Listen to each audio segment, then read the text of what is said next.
proper arrangement and balance of type, whitespace, and graphics involve the same level of preparation that you would spend on your research, drafting, revising, and editing. Let's take a look at the basics of print document design.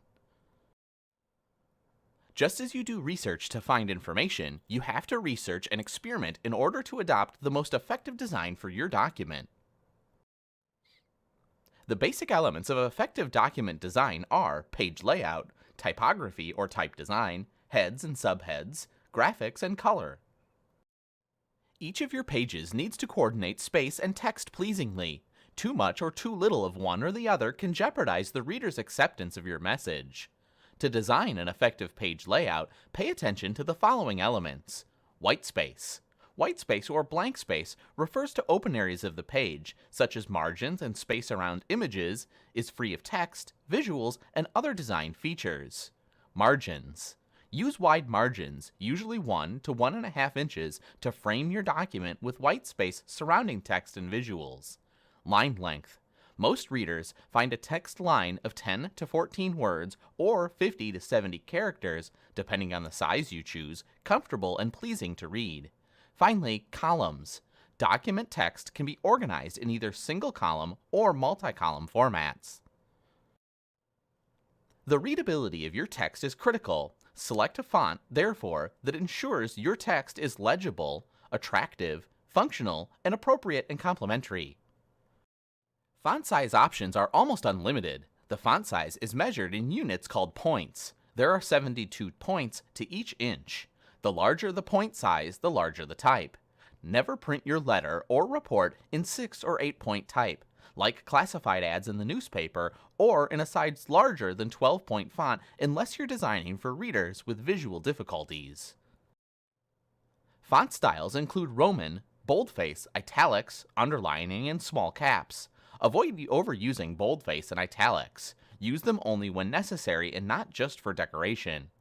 Not only will too many special visual effects make your work harder to read, but you'll also lose the dramatic impact of these features can have to distinguish and emphasize key points that rightfully deserve to be set apart in boldface or italic type.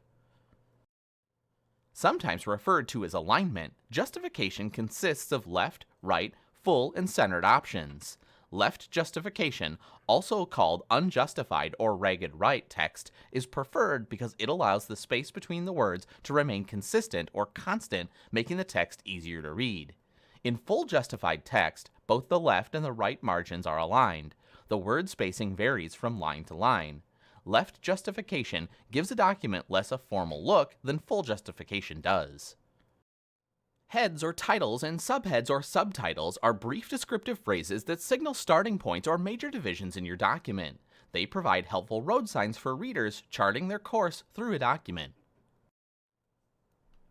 To design a document with logical heads and subheads, follow these guidelines.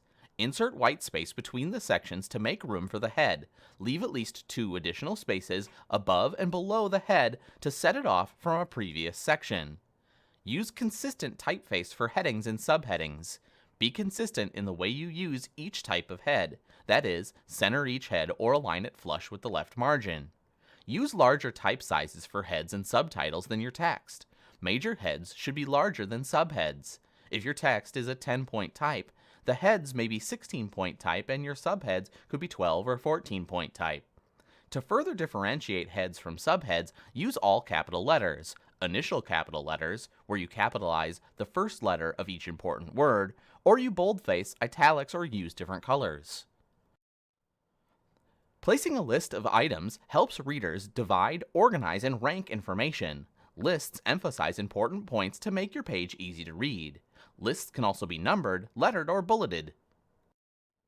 Document design is essential to effective business communication.